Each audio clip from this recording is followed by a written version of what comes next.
Okay, people. Thursday night at my house. The sound you hear in the back is kind of a party we have going on, but I kind of left the party to do this interview. I've been wanting to do this interview for a long time. Actually, I snuck downstairs, turned on my recording unit with a glass of wine in my hand, and just for the record, it's not my first. So that might explain my low-down tone for this interview. I'm about to speak to one of my mentors. Not only one of my mentors, but the mentor of many, many lighting guys in Quebec. I'm talking about Jacque Levesque, also known as Coco Levesque. This guy is, whether he admits it or not, is a genius. He's helped so many people. He's done so many things. I'll let him tell the story. Ladies and gentlemen, here is my good friend, Coco Levesque.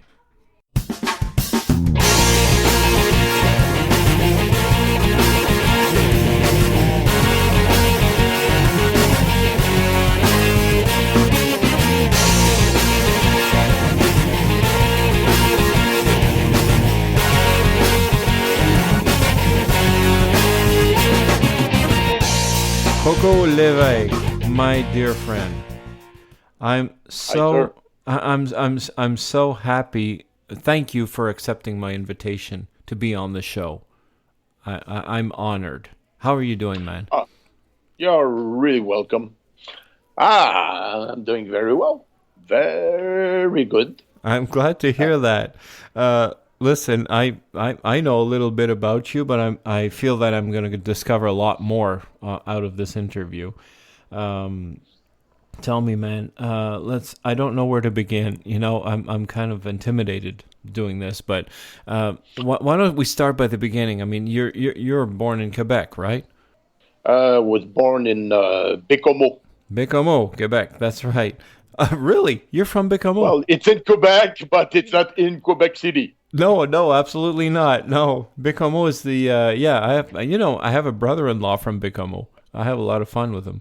Yeah, it's close to the North Pole and New York. Yeah, exactly. About the same distance. Great. So tell me, how did you start doing that? I mean, first of all, what exactly do you do? What is your expertise right now? Trying to do lighting while I'm speaking Chinese. Yeah, that's something. I haven't told anybody yet, but so you started off in Quebec and now you're in China. There's a whole lot of stories to tell in between those two poles, I believe, right? So tell me, how did it start? How did your career start? Where have you always done lighting? No. Actually, that's pretty an old thing. I started to do painting. Really? I used to study oil painting and watercolor painting in Moulin des Arts in Saint-Étienne-de-Lauzon. That was the small studio that was a reconverted water mill by Mr. Albert Rousseau, which is really not with us anymore. Oh, and I just want to say this, Albert Rousseau. There's a venue in Quebec called Salle Albert Rousseau. This was a great man. So I study with his son. His son was doing watercolor classes. So I study watercolor with his son, and then Mr. Rousseau didn't want the kids in his classes, so I was. How old were you at the time? I would say 12, 13. 12. Wow. Okay, just to tell our listeners, Coco Levesque is 58 today. Yeah. Then I went to see a show in high school. Okay. And I look in the air and I said, it's cool, Dad. So I went to at school and I went to the theater classes And I said, I want to do the lighting. As simple as that. Wow. Okay. And you were still in Bécomo at the time. Now I'm Quebec City. Oh, Actually, okay. my parents used to live Saint-Étienne-de-Lauzon in another small village called Bréquéville, which was an old, long time ago, owned by a family from Britain called the Bréqué, and that was a close village actually. And so there's a manor over there. It's called the Manoir Rose, the Pink Manor. Yeah, I remember passing through Breakyville, and every time we would sing "Achy Breakyville."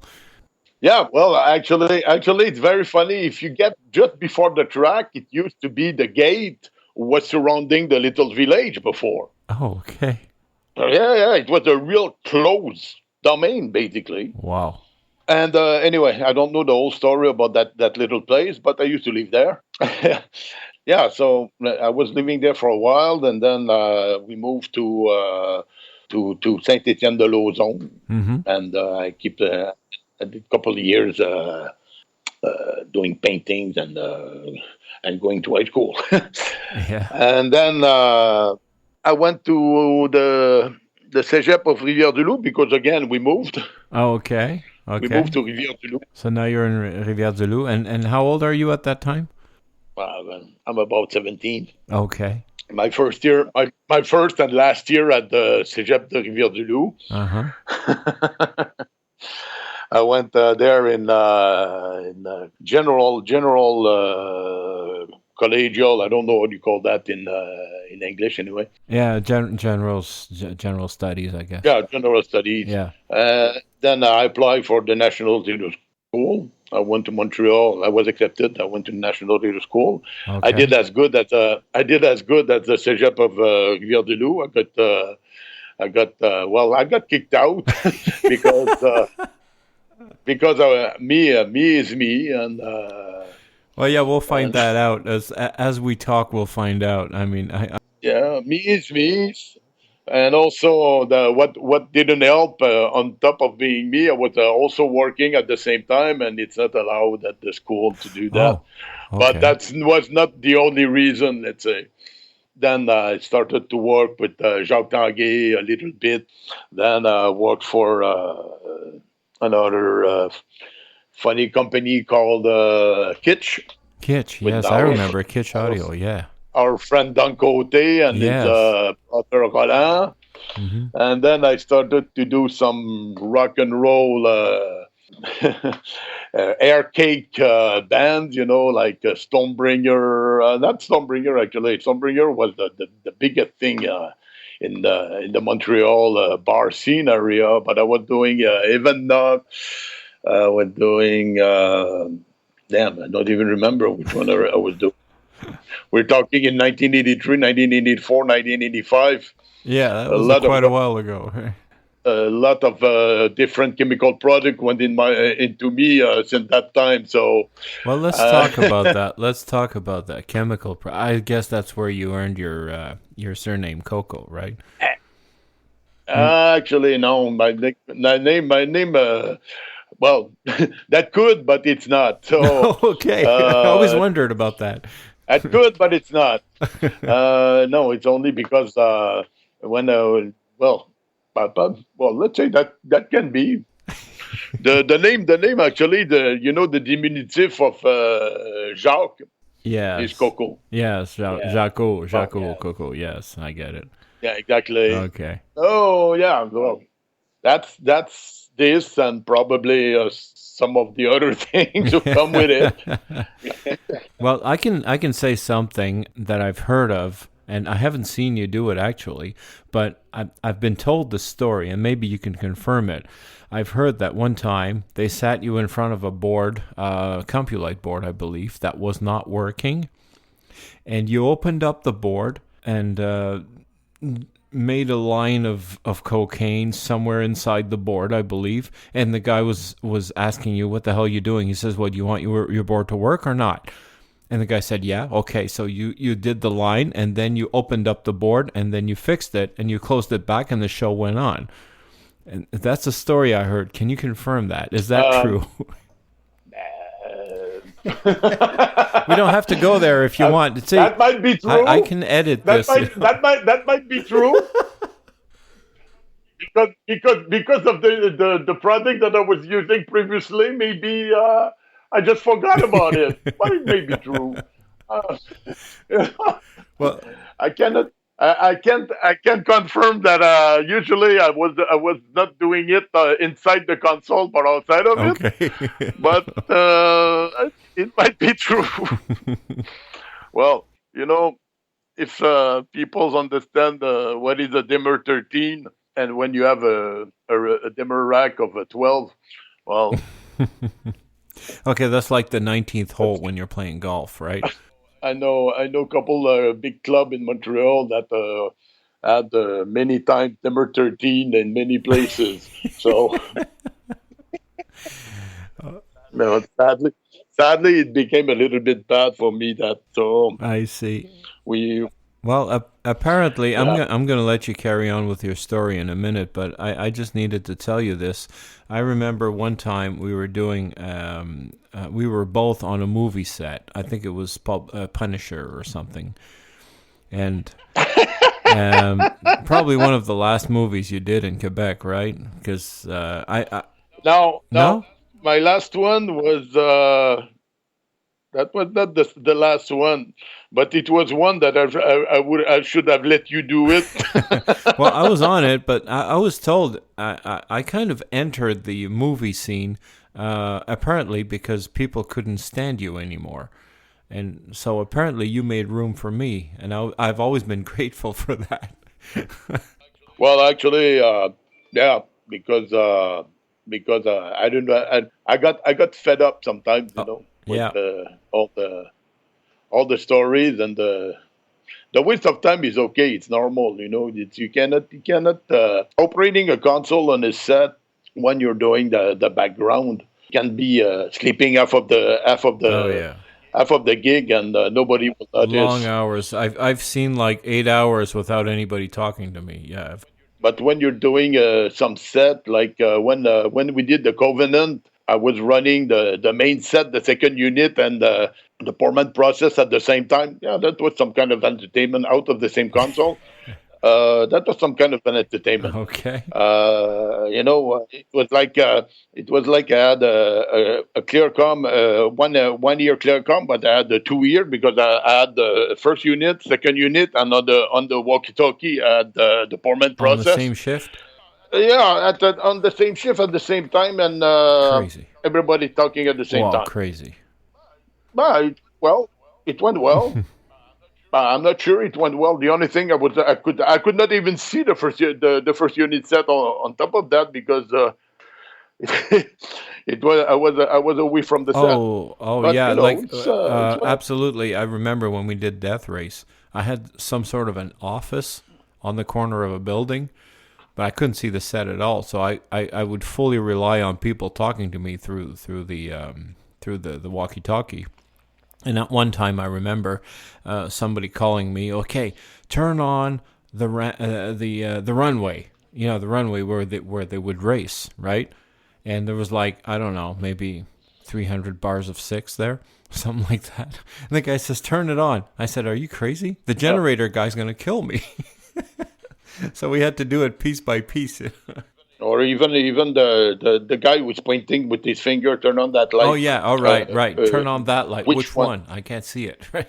You got 500 light in the ceiling. The guy point in a direction where there's about 25 of them, and he said, "Okay, this? No, not this. No, this? Oh no, not this. Yeah. 1 through 24 That's when full." they started putting big numbers on each light so that they could see them from far. How did you get into movies? René Guillard, which is a pretty well-known gaffer, that's actually a family of movie Hmm. people, needed a board operator for Rollerball Oh 2000, wow. Okay.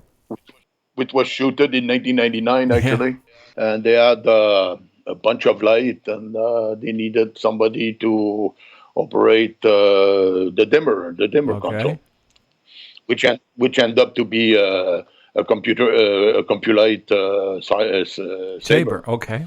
They had some strobe. They had the thing that they needed was a bunch of effect. Like scroll effect. This every effect that you can put out of a Yeah, console those years. So go chase left to right, right to left, in circle, in triangle, and in yeah, square.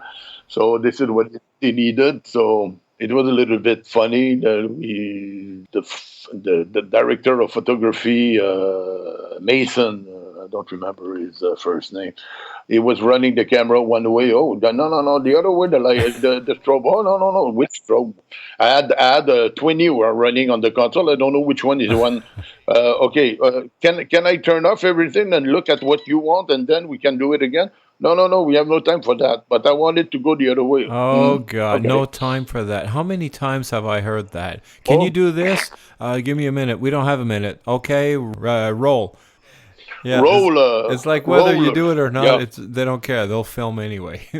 Well, that's the point. When he looks in the problem with that many operators don't understand in the movie business is the surrounding doesn't matter. It's only the what you can Oh, see in the exactly. lens. Yeah. Well, we see a lot more than what'll go on. Flicking a light.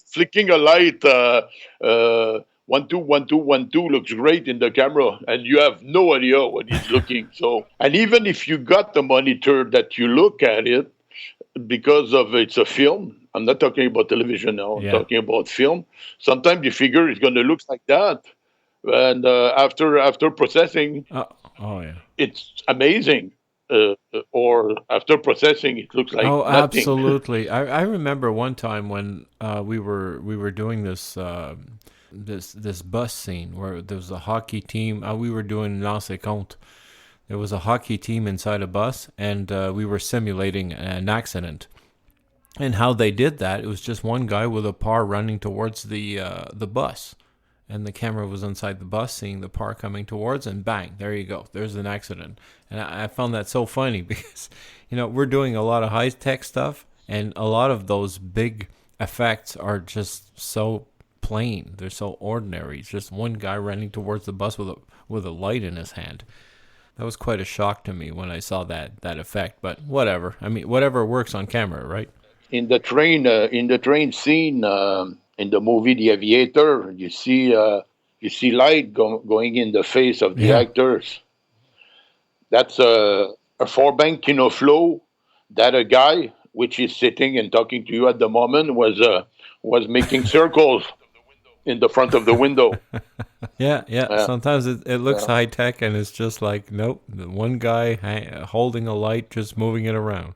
It looks like a train in the middle of the field going in the front of lights, which makes absolutely no sense. They are not in the city. They are not in the city when this happened. So the lights was going in the front of the actors makes absolutely no sense. Nobody sees that because you don't think about it, but it makes no sense. And I spent 12 hours spinning a light in the front Wow. of them. That was Pretty cool. interesting because a four bank transformer is a lighting control in movies. So, and since I was the moving light operator, the light was moving, so I was doing it. Yeah. Moving light, sure. Just hold it in your hand and move it. It was moving. Okay, so we're doing shows, we're doing tours, and then we're doing movies. What happens after that in your career? But after that, in the middle of that, I was doing the real thing called a rave Oh many years yeah, ago. Those things were completely illegal. yeah, those things. When you don't remember them all because well, for the obvious, nobody takes drugs in No, show business. absolutely not. No, for sure. You can ask Kobe Melnick when he woke me up sleeping in the case in the cover of a Compulite Animator, and the size I am. I remember waking you up at I think it was Gay Pride. You were sleeping in the trailer or something Yeah, like that. I slept in many places. You can ask also Alain Vinet when we were doing the liquids many years ago in Uh-huh. Metropolis. Everybody is so entertained by the dance that they forget about the time. Yeah. Because there's no drug in raves. I've never seen anybody take No, drugs over no, there. that never happens, of course.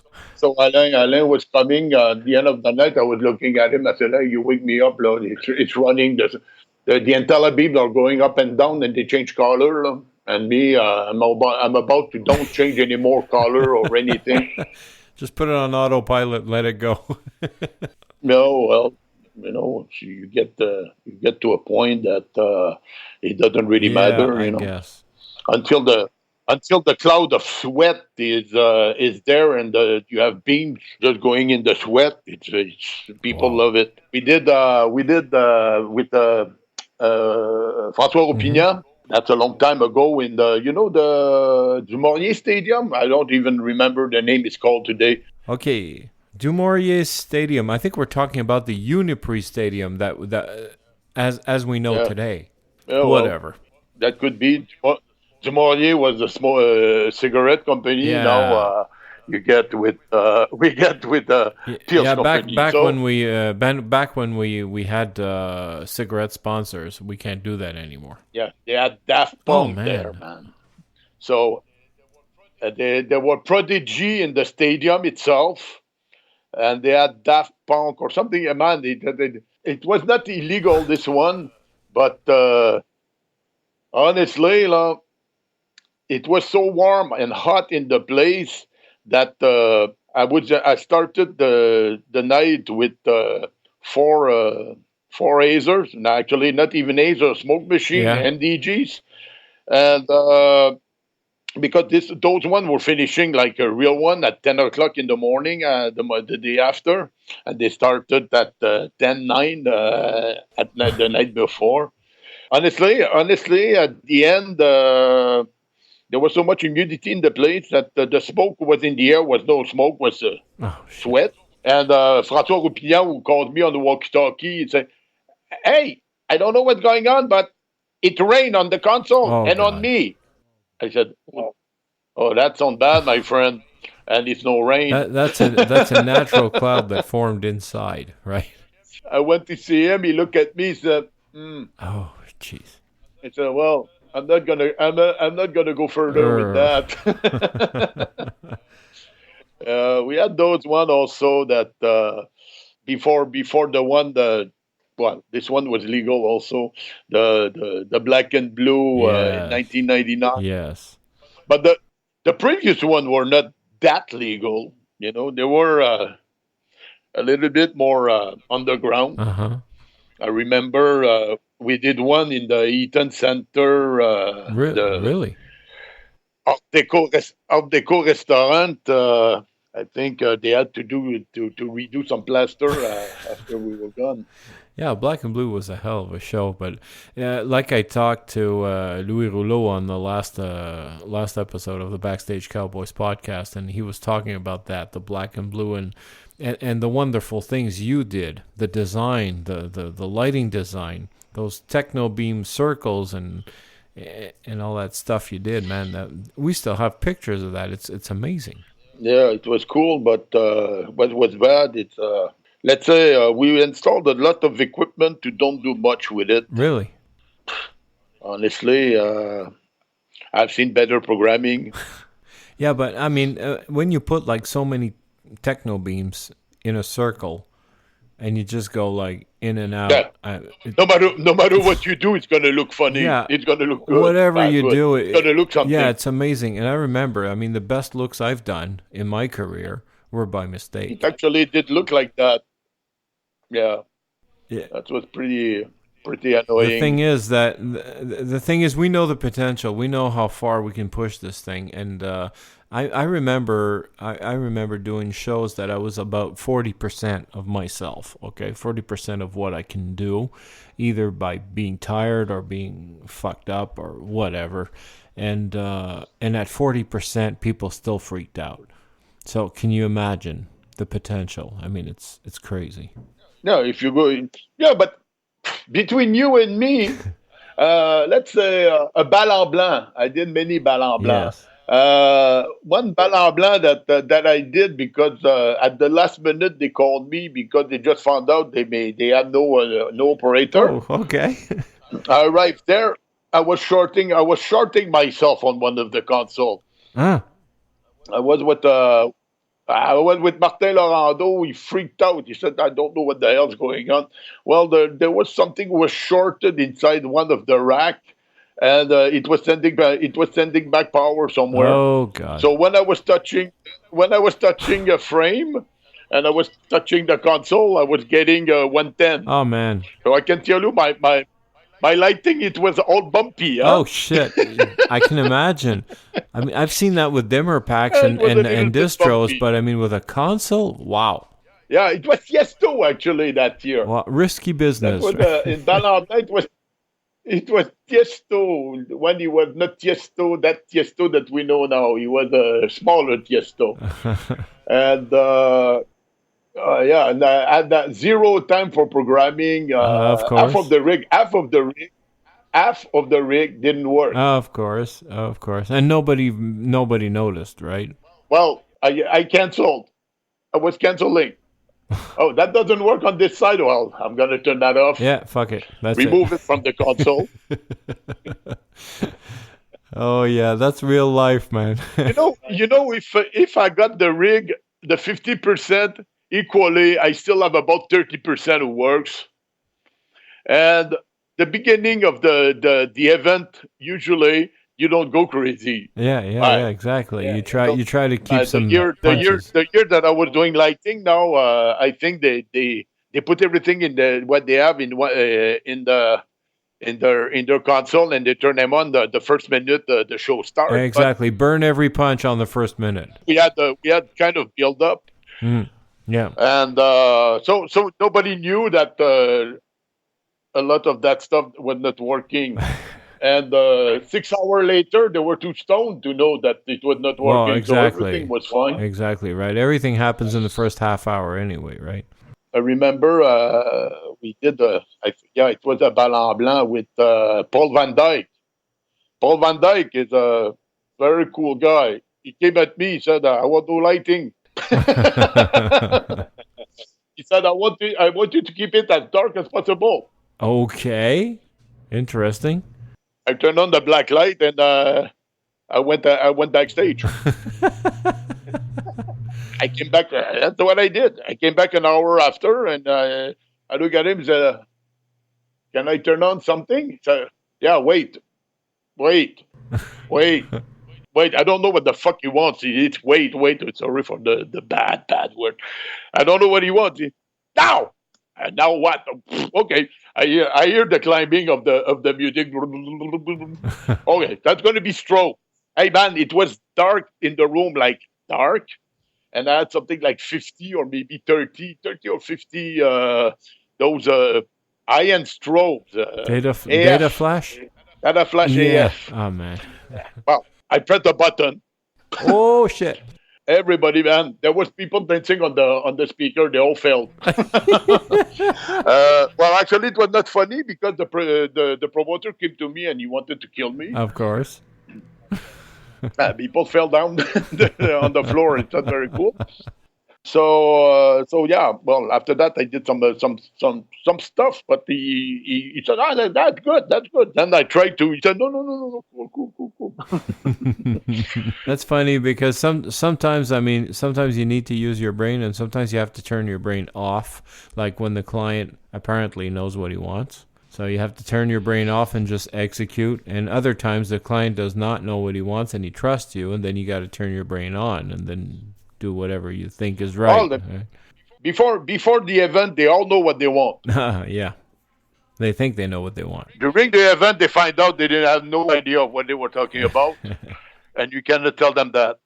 So it's not that your brain turn on. It's that well, you know what you could have done with the thing, so you do it when they find out that what they said it may not be exactly the way they were looking at it. Oh yeah, of course. But they have no idea. They don't have the picture. They don't know what the potential is. Well, they have a picture who's there are many people who have picture that the light beam is turning, no? The light, it doesn't turn. Yeah, yeah, yeah. It always goes straight. Yeah. Yeah, exactly. But in their head, the light is turning. So I always wondered, the guy who will invent the bending beam will be it's rich. not gonna happen. Yeah, it's not gonna happen, but You can make you can fake it though. oh yeah, of But course. Up to a oh certain yeah, point, yeah, yeah. because I think it's Claude Plante. I think it's Claude Plante who did something at the. I'm not sure. I think it's him. He did like an arch on the show Really? with with profiles. Okay. It's yeah, yeah. You go you put the series of light on one side, series of light on the other Yeah, side. yeah, yeah. The first one in the bottom goes very high, goes low, almost like right on the roof. The next one goes a little bit further inside. Yes. The other one on top further inside. It's going to make an arch. Oh yeah. But you need 25 light to do an arch, Yeah, of course. which is good if that's what you need. But the light still doesn't. The light still doesn't turn. Oh no, of course, of course. The beam will not bend. That's something we haven't been able to do yet. So tell me, after the all the raves and all these kinds of events happened, so I remember doing a couple of car shows with you. Yeah, well, car show. Turn on the lights, and after that, fake that you know what you're doing. Yeah. I'm sorry, but I do car shows here in China, and Really? you have those big guys who's coming from everywhere, and they're with their meters, their thing, the booth beside is a bunch of Chinese who turn on the lights and they put one ear to put one ear, put one ear, put one ear to put one ear to put one ear, and it looks the same on the other guy on the other side. Okay. I'm sorry, but people who come to see a car in a car show, they have no clue, and they don't really care about if the car. Of course, if you take two lights, one in the front in diagonal and the other one on top, well, it's going to look bad. Mm-hmm. It's not going to look. But when you put six lights and you put them around the car, I'm sorry. Yes, me, I can see the difference. You can see the difference. People who are doing lighting can see the difference. I'm not talking about a drama. I'm just talking about, yeah, you can see there's a little hole. Mm-hmm. But a car. What's going to be the lighting on a car when the car is out is the sun. So sometimes the sun is on the left, the sun is on the right, and the light Yeah. bounces on the wall and goes back on the car. So you blast them on every side. I did and I still do shows with German peoples, Yeah. car people, Yeah. and they come. I got my meter and I'm just doing it for the fun of it, lah. Oh yeah. Okay, pull a little bit. Okay, good. So I get the car even. Mm-hmm. I did some for Japanese for Lexus. They brought the concept car, super duper metallic color. Yeah. The Japanese designer, the guy who was in charge of the look of the event. He came to me. I did that. I told him everything is even on the car. He looked at me and said, "Yeah, but that's not what I want." Okay. Oh, okay. What do you want? I want highlight spot on the corners. You have to make the lines. The car. Yeah. He said the look at the car itself, it's line. If you light it equal everywhere, it's going to be flat. I said, yeah, I agree. So you got a real designer here. I did what the guy wanted. Mm-hmm. The Chinese client arrived and they make me do it again. Oh shit. So I went and I just put my old shoe back. And the Japanese guy come back and he start to get not too impressed by me. He tell me, yeah, but that was right before. I said, well, okay, but it's not me, it's your client. It's my client who told me that she didn't like the fact that the car. Said, yeah, but I am the guy in charge here. So it ended up that my client did not like me very much. The Japanese really like me, and I don't think I'm going to work for them anymore. Well, that's the problem. That's the problem. When you have two different clients at the same time who want two different things, and you're trying to please everybody, and that just can't happen. and and usually when they want a different thing like that, because they don't talk to each other. There you go. Yeah, and they have totally different visions. And we as artists, because I we light guys are artists, right? And we get it. We understand what the other artist is trying to do. But more often than not, there's somebody paying the bill at the other end who does not have that vision, and that creates conflicts. mm. Well, it's not complex. It's simple, but they will not do that to talk to each other. Usually, that what happened out of it. It's they don't talk to each other, and they look at you like you're the problem here. Oh, of course. Sometimes you Yeah. are. I'm talking for myself, but at the end, okay, I end up at the end to say, okay, who's the one who's paying me now? Mm, Him? there you Okay, go. I'm doing what you want. Yeah, and you have to turn your brain off once again and just do what the guy says and Yeah. not worry about whether it's right or not, right? But what else can you do? Yeah, there you go. You want to You cash your want check, you right? want to get you yes, exactly. You want to cash your check. It's sad, and it's it. That's what it is. Yeah. What happens in your life after that? I mean, you were in Quebec, you were doing these raves and these shows and all that. I And went I went to work for PRG for a while in Toronto. yeah, I heard that. Yeah, actually, That was you talked to me about that at a certain point. There was something happening in Toronto. well, that was all right. I stayed there for a while, then I came back to Montreal. Mhm. I went back to do the Montreal circus, not circuit, but circus. It always ends up to the same thing, but that's what it is. Okay. Then I went to fix moving lights Oh yeah. for a rental company, Mhm. which was okay. Sometimes you end up you're tired of always have to prove yourself, or Yeah. don't prove yourself. And then I did movies, up and down all the time. So Yeah. that's what happened. Then I came here in Asia to do a show in Macau, which ended up that I was working with some interesting people, and I end up doing something else. Went to live in the Philippines for almost a year, and work out. I got tired of it. If we think that sometimes we have some issue in our business in Canada, you should try the Philippines. Really? So what's special about it?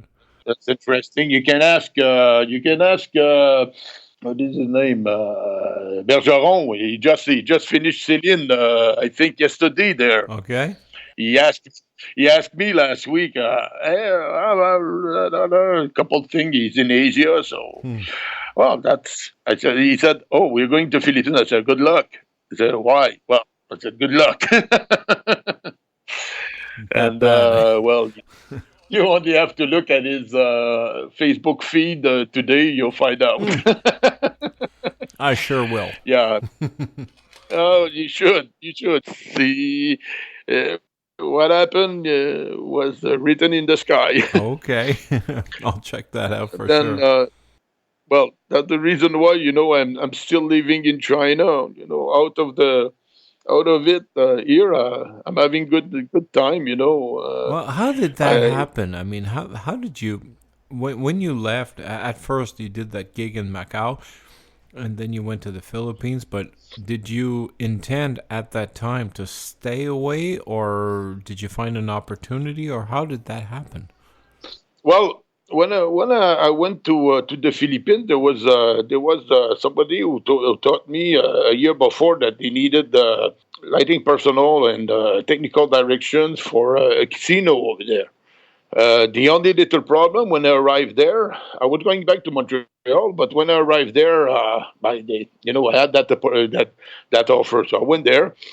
They just forgot to tell me that the casino was not even built. Okay. Small detail. Hmm. So they met me and they showed me the emplacement. I said, okay, maybe I should come back next year. So during that time, I had a friend in the Philippines. He told me, "Hey, come to work for me." So I went to work for them for about a year. Then Axel Morgenthaler had a job in Bali.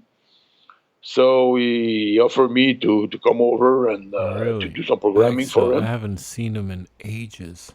Yeah. Wow. Well, he still He be. did Don Juan. I did a lot of things. Yeah. I worked for him. I worked for him for years, Oh, really? and we did that gig, and then Lortie called me to do a gig in Shenzhen for a Beijing company. Okay. So I went to there. I did the job for him, but the show did not went very far. Okay. Then I went to Beijing to work for the company for a while, but it was a little bit weird, and the company bankrupt actually. Oh. So someone from a company called EPS called me to do WYSIWYG work for them and media servers and Uh-huh. lighting concepts, but not lighting designs, but only as conceptual work. So I was they were sending me the draft, the CAD files, Yeah. and I was putting lighting on it Okay. and make some animation, send it back to the client, so the client pay us for that, and they usually hire their friend or their cousin or their mother, stuff like that. So it was okay. It was fine actually. I did like that because when I do a gig here, I end up with 2,000 lights and half an hour to program it. Shit, yeah. So, well, one day when they show you stuff they saw on YouTube, you look at them, you say, oh, yeah, but this was a program. It took half a year, and they wanted to be done in 2 days. Yeah. It's not going to look exactly the same. I'm doing for here another Beijing. I got many now on freelance clients. Uh-huh. So I'm keeping one show, which is with Toyota. Okay. It's not complicated. The Japanese people, the agency is in Beijing, but they are all Japanese. When they send me the lighting, I look at it, I come over, I program the things. Nobody asks me anything except sometimes, oh, can you put a little bit more there? Yeah. Puff, puff, puff, puff. And then Simple. then I'm done, and they're happy because they can see their cards and they can see the show on stage, and it's all automated. So when I leave, it's always the same. But you end up with seven. Like the last show I did was 700 lights. Wow. For Toyota. So, Is that for a car show or well, what is yeah. it? Yeah, for the exhibition area. Okay. But Toyota booth is the size of half of the Palais des Congrès. Oh yeah, I get it. Yeah. They put around 40 cars on display, Wow. and they put cars on stuff who goes up and down and left and right. Uh-huh. So that required a lot of space. Okay, so that's kind of a permanent client for you. When I say 700 lights, I'm talking about the show lights. Shit. There's 1,200 cars. There's 1,200 cars. HMI parts just to light up the car. So when the centerpiece car, they arrive with a black car, we end up with 12 lights on the car, Wow. and it still look like black. The car is black. Yeah.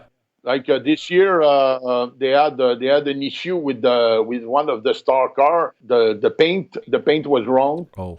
and it looked faded. So I had to find a way to make the car look balanced with the other one, because the other one was blasting and the other one was not blasting. So I told them, okay, let's fix it. I just reduced the lighting on the car. It was too blasting. They said, well, yeah, but our car, the other one is not more. No, I know, because the other one is everything is at 10,000, and it doesn't do anything. But to balance the thing, I reduce the other car. Yeah, you have. Oh, that's an idea. You have to compensate. Yeah. You have another choice. It takes the car and put one with the right color. Yeah. But when you cannot say that, I was thinking that. I said, I'm going to try to help you as much as I can. Yeah. All the things we'd like to say to clients and we never will, right? Actually, you don't like to say that. You just Yeah, yeah. It's that's. what it is. I went also my friend, which has they have an office. It's a Singapore company, but they have an office in Beijing. He called me in panic last year, not the last car show, the one before. My client is freaking out because the car are not well lit. I arrived there. One of the car is almost indigo, and the other one is Bungaree. Oops. And around those two cars, I think it's Nissan. Nissan, around those two cars, the white cars, and they wanted to have the car changing colors, Okay. and they don't understand why the red and the blue car don't change color. Oh shit. They don't understand why the red Oh. and the blue car don't change Oh color, come and the other on. one are changing color. Oh come on. Yep. So I'm sitting there and I'm saying, How do you say to someone you're an asshole? How do you say that? I mean, "Bye, you don't see it. There's nothing you to say." don't say it. That's exactly. You just try to find an excuse, like let's say we're gonna put the car on the blue side in blue and the car on the right side in red, and we're gonna go from white to red, right to red, so it doesn't look like you cannot change the color of the blue and red car. Oh wow. That was not very satisfying, but that's the way it end up. Yeah.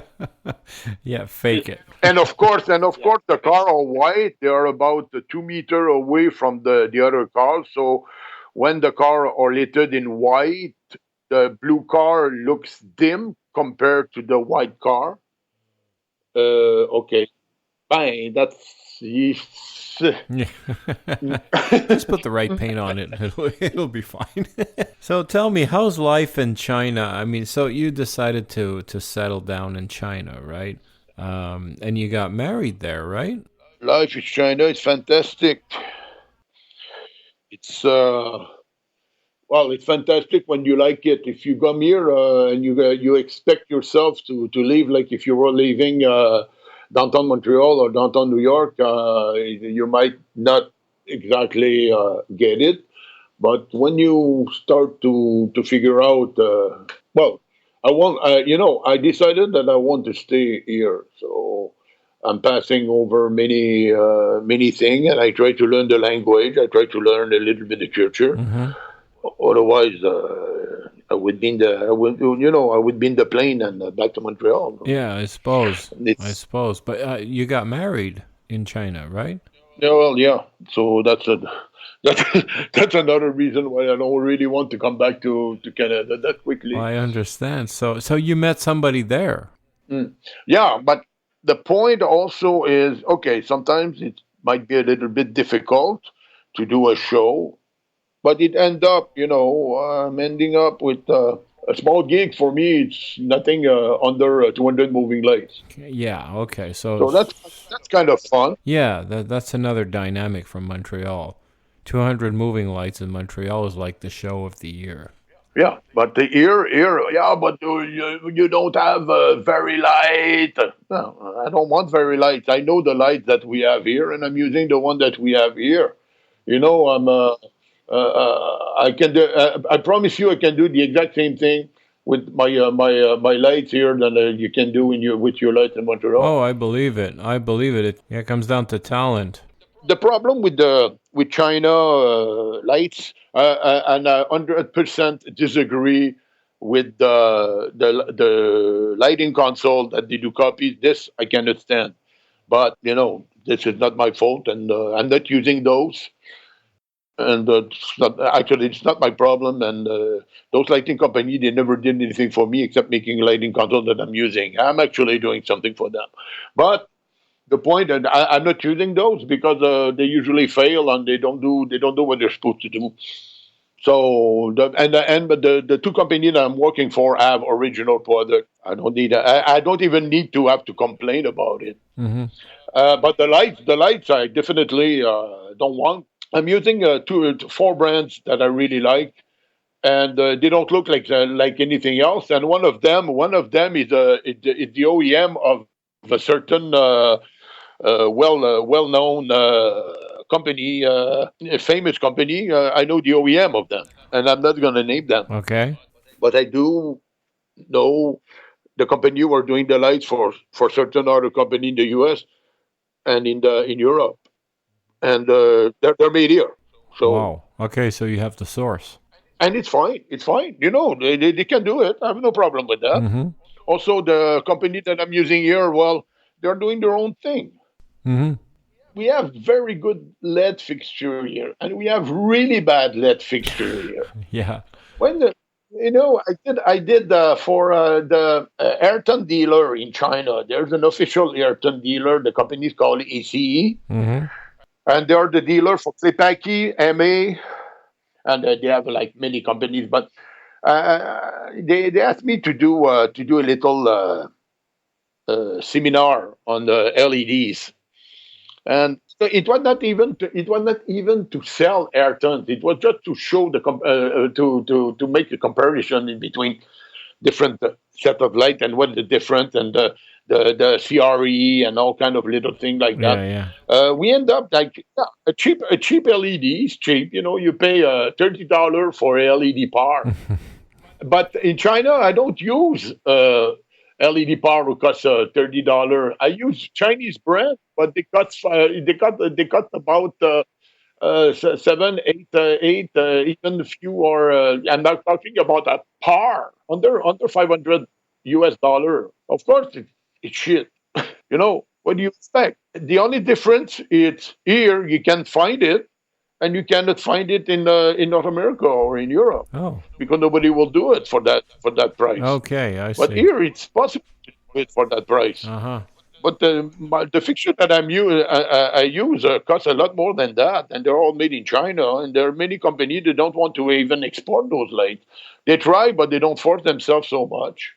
There's Pearl River PR. They are exporting a lot Yeah, in yeah. the U.S. And there's many other companies also. They don't want to. They can't because the OEM.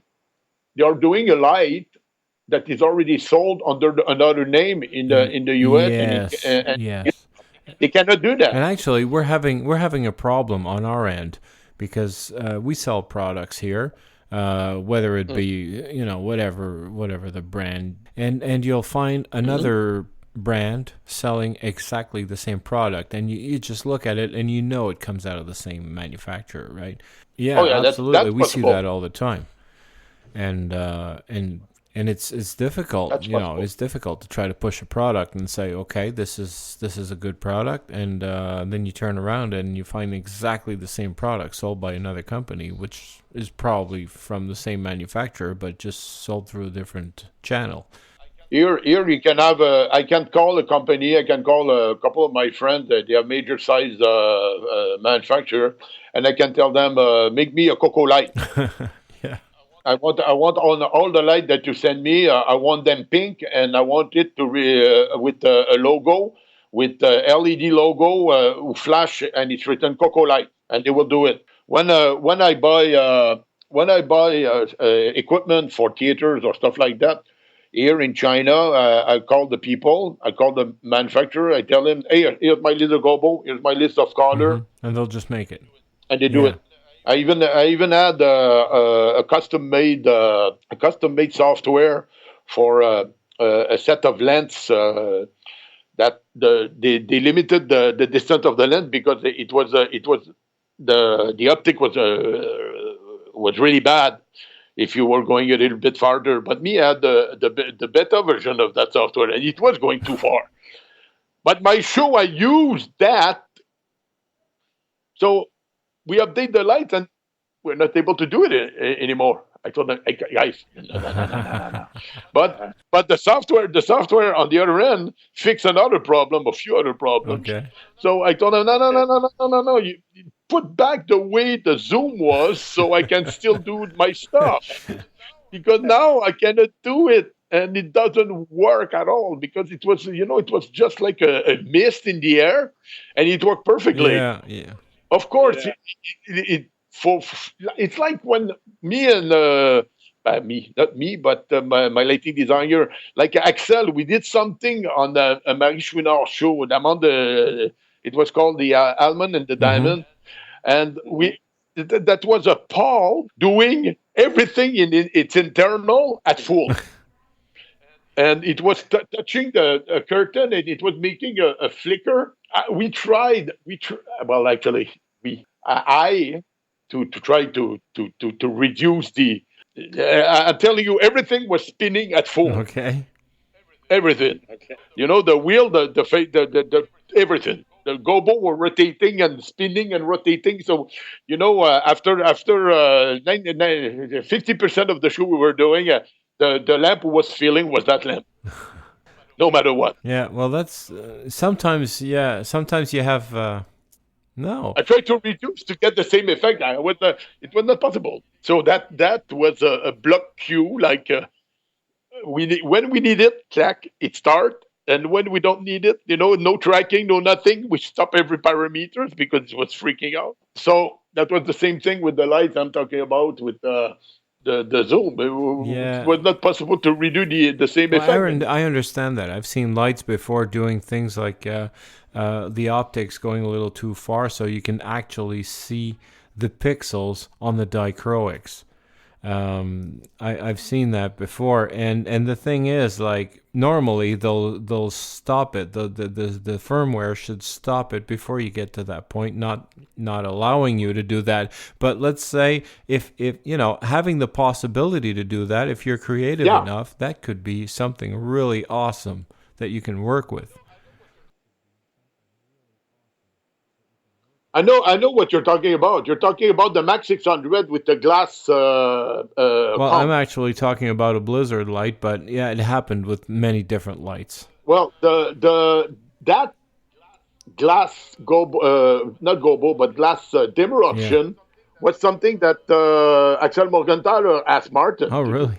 Yeah, and the cone, the flare Uh huh. cone, it's something that we did. You know what is the original flare cone for a Max 600? No. It's a piece of black wrap. It's a piece of black wrap with tape at the end of the nozzle, Okay. which is much better than the plastic ring that you cannot fit Uh, the light in yeah. the you cannot fit the light in the case because you have this, so you have to remove them. The black wrap, what we were doing, I was just flipping them in the front of the lens and putting back in the Yeah, case. yeah, yeah. And the glass dimmer, and if you use the glass dimmer with the glass comb, when you put 50% of blue and 50% of dimmer, it doesn't dim. You got a square of blue, a square of white, a square of blue, a square of white, a square of blue, a square of white. This is. But the original design of that thing, Very Light did it for their dimmer, I think on the VL 3000 or VL, I don't remember. It was supposed to be a tram, from black to Yeah. clear, a fully gradient thing. This is what we asked, but well, the company said it was not possible, and actually, I understand it may not have been possible because we asked it like the light were not even all on the Uh-huh. market. Everything was a beta on the fixture itself. So they did that, but it didn't work very well. But it was working better than the original metal dimmer that was making the same thing, Yeah, that's crazy, eh? and it was even ugly. It was even uglier. Hmm. No, that fixture was famous, but it was in my head it was famous with very famous problems. If you try to compare a Max 600 to a VL5, oops. Yeah, yeah. You're somewhere else But then. on the other end, the VL5, or you needed to have two different fixtures if you wanted to do cool color and warm color. So, well, with the Mac 600, you could do any color mostly. Yeah, as long as you have a new lamp in there. Well, I think I haven't seen a Mac 600 since 10 years, so I've seen can them tell. recently. They're still working. That's funny. They're all dented. They're all busted up, but they're still working. It's crazy. But of Well, course you have to relamp them regularly because the problem is like they get old and then the lamps get old and then you start doing an even wash and that's just impossible because you have a green lamp, a yellow lamp, or a red lamp. even when you get new fixture, you should have to. That's the reason why you do banks. Yeah, exactly. You calibrate everything. Yeah. You try. if you got time. But when it's important, when you're doing a fancy, touchy opera or a theater show, Yeah. you do that. When you're doing a Oh, rave, you don't you care. don't You have don't time. care. For me, yellow at full, flag at full, and I turn them all on. And I have VLs, it's amber, and I have Klipaki, it's yellowish, reddish, and I have Martin, it's yellow green. I'm not gonna even take 1 second fix it because I'm gonna flash those things like. Oh yeah, yeah, of course. I mean, you really But don't care at that point. if I start to do a little bit more fancy stuff, yes, all my yellow will be the Mm. same, or it will be wanted to be different. Yeah, well, So theatrical market and the rock and roll and rave market is totally different thing.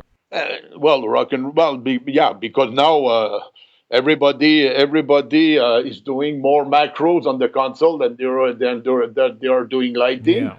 and they want everything to be automated so they can take picture and send them on Facebook. Free up their hands, make everything run automatically. I mean, I don't do much of it, but I was looking at the EDM shows at the moment. You got a 100-meter wide stage, a shitload of video and lighting, but you look at it, it's big. Mm. That's it. Yep, It's just big. big. It's always the same. You look at the Tomorrowland, you look at the other, all of them, big set, all the same. Yeah, You look at a flashy set, and most of the time you don't even see the DJ. yeah, yeah. That's true. That's true. It's just a bunch of lights in your face. Well, yeah, but that's the idea too, But it's all the same. Hmm. you know. So tell me, Coco, what's coming up for you? I mean, you're settled in China. You got your contracts. You got your wife. You got your apartment. So how does retirement look for you? I'm getting old, and I'm getting very happy to get old, so I can go to my little Shandong province house and find a cemetery. Oh, great! You're not there yet, man. Oh, you're no, that's the problem sometimes. You look at no, not that much. No, it's all good to me here. I got my little reserves. Because at the moment I'm also doing some architectural work with a Chinese company. Okay. I don't need to be in Beijing so much anymore. So going to my little area in the south of Beijing. I'm looking at it more and more. Okay. We don't. My wife works in Beijing, so that's much more the reason why we stay here than for me. Okay, I see. How old is your wife? She's I 37. see. Okay, so she's still working. She's still pretty active. Yeah, Yeah. she has a good job here, so it's fine. Uh-huh. And me, well, I have my things. I have my things, and I don't want to take that many. Uh-huh. I get a good amount of money when I Uh-huh. work, and we don't need that much money either. It's not that expensive to live here. Okay. It's a bit expensive for the apartments, but I don't even live center. I live like southeast of the central area of Beijing, so it's a bit cheaper. Okay. And in Thailand, where we're looking to buy a house, it's gonna cost around $200 a month to live there. So Wow. Okay. and I'm talking about a So house. retirement's a lot easier. But it's easier for me at the moment. Yeah, Yeah, of course. Wow. So you made yourself quite a comfortable life there in China. but yeah, Oh, I'm so yeah, happy for yeah. you, man. And you know what? There's a bunch of people here in Quebec who miss you a lot. And there's a lot of people who would not be Well, doing this job if it hadn't been for you, and that includes me. And we all would like to thank you for that. you're always welcome. You're always welcome to come Oh, over. that's nice. Thanks for the invitation. No problem, my friend. I got I got a big couch here for you. Good to know, man. If I ever wind up in China for some reason, I'll be sure to give you a call. Well, sometimes the boys are coming here. I've seen few guys. Then yeah, Denis yeah. Ayotte is coming. He's doing Turok, Cirque du Soleil show. Okay. Yeah, and I work for the last. I work a lot at the moment with the Cavalier. Oh, really? Yeah, Oh, they need a guy to repair their old Mac. yeah, they're So Mac 2000s. I'm not too bad to do that if you remember well. Of course, you know them by heart, right? I got something like $10,000 of tools in right beside me. That's like a 1, 2, 3, 4 tool case Wow. loaded with tools. So they come over and they told me, "Hey, can you come over and fix our machine?" Yeah, no Of problem. course. And actually, I fixed the machine. I did the setup because nobody was able to do it because the head of the department did not come back in China. Oh. That was a lot of fun, sit in the mud, like it is supposed to be. When you cannot see the difference between your boot of your face because you got the same amount of mud everywhere. Those are fun gigs, right? Oh well, the one we did here when I went to Nanjing for them, it was the same than when we did Madrid in Spain. Uh-huh. It was gray mud, very thin. Your boots weigh about 20 pounds each because they're full of mud. Yeah, yeah, I did that for about 4 months. About 4 months. What's fun? They're supposed to come back in few months. Uh-huh. I will do it if I have nothing else to do. Well, for me, again, I don't need that much of money to live here, so I can work for a little bit cheaper than It's a no stress situation. the good thing here. It's when you're foreigner, they pay pretty well for your services. Oh yeah. Well, yeah. And how is it? I mean, how can you do you need a license to work there or anything, or is it just like you get there and No, no, no, no. You need permits. okay, You need visa. You need a work visa. okay, and how does that work? I mean, I suppose by now you must have your citizenship, I guess. No, No? no, no, no, Oh, how does no, that work? no, no, no. No, but you can live there all you want, right? When I don't have my friend company working visa because I'm supposed to be consultant for lighting company. Uh-huh. If I don't have that, I have a family visa, Okay. and next year I'm gonna apply for a D visa, which is a green card. Okay. It's because now my visa for my family visa is every 2 years, and the working visa is every 1 year. So if I'm very very busy, my friend is helping me to get my work visa. And if I figure that I'm not going to be that busy, which never happened, I'm using the The family visa. family visa. Yeah. Okay. Cuz you got married in China, right? Yeah. Okay. But at the moment, since I've been here since 2011, after 5 years and 4 years that you're married, you can apply for a D visa, which is a permanent visa. Okay. Oh, that's cool. Well, that's what it is. I'm happy with that. In closing, I'd like to ask you a question. Like I said, you've inspired a lot of people today. There's a lot of people doing this job thanks to you. And a lot of the youngsters out there don't know who you are. Well, now they know you a little better after this interview. Would you have a piece of advice to tell the youngsters out there who are starting out in the business? What would you like? What message would you like to send them? Oof, I've got many. Well, Um, whatever's at the top of your head. don't do like I did. That's what all parents say, right? That's the first one and the most important one. Don't do don't. It's more don't than do, in my point of view. First, try to learn what is lighting before you talk about it.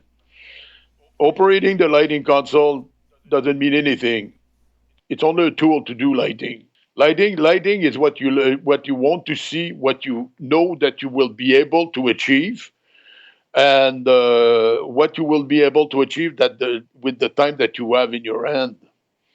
Don't try to do like the other guy did. Well, turning on the light is turning on the light, and I agree with that. But try to have your own ideas. But when you are the designer, when you are the programmer, you can push ideas, but you can show what you can do. But usually, when you work with a lighting designer, his title mean it. He's designing it, so design should have the idea of what he wants to see. Sometimes you can help. Sometimes you just press the button and do as the person that hire you wants. And all of this helps you to become a good lighting designer if you want to become a lighting designer. And it also helps you to become a good lighting programmer, because the most important thing for a lighting designer is having somebody who can understand what he wants to see, and be able to execute it as quick as it can. It's the most important part for programmer. That's more. I'm much more a programmer than I am a designer. I used to be a pretty indecent crew chief, and the crew chief is the same thing. You actually usually you receive the lighting proposal for the lighting designer a little bit ahead, so you can prepare your thing. You can prepare your things, and don't try to change what the designer wants to see. But sometimes it's not possible to do it exactly the way it is on the plan, and this you have to discuss it before you take the responsibility of changing it. And basically, rock on, like my friend Theo used to say. Yeah, Theo, good friend. Who passed away a few years ago, unfortunately. Yeah, so the message is when somebody knows what he's doing, shut up, listen, execute, and learn. Yeah, well, an eternal learning. It's impossible to know everything Absolutely. in that That's what field. I was telling my students when I'm teaching lighting boards. I always tell them, listen, guys, don't worry about it. You will not be able to do something that has never been done. And they get kind of discouraged, but that's what it is. I mean, you're Yeah. playing with the same lights everybody else has been playing with, so you'll create something. It'll be really cool, but I do believe that it's been done before, so. Well, yeah. Well, this is almost like I said at the beginning of this interview. The light beam will never turn. Exactly. Yeah, you can't do that. Not at this point, anyway. Coco, I thank you so much for being part of the show. You can't imagine how precious this is for the community out here in Canada. And I do wish you a very happy career and life in China. I know you're happy. I know you're doing well, and I'm very, very glad for you.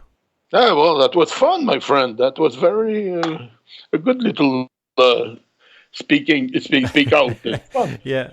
We can do it again in a few years. I'm very very old, and I can speak like I'm pretty Confucius. sure that's going to happen. So take care, my friend. Have a great evening. Yeah, All you right, too. thank you. Well, that's it for this episode of the Backstage Cowboys podcast. Special thanks to AVL Media Group and Avolites, who, in my opinion, make the best lighting consoles in the world. If you'd like to test drive an Avolites console, contact me via BackstageCowboys.com. This is Claude Vien returning you to whatever you were doing before tuning in.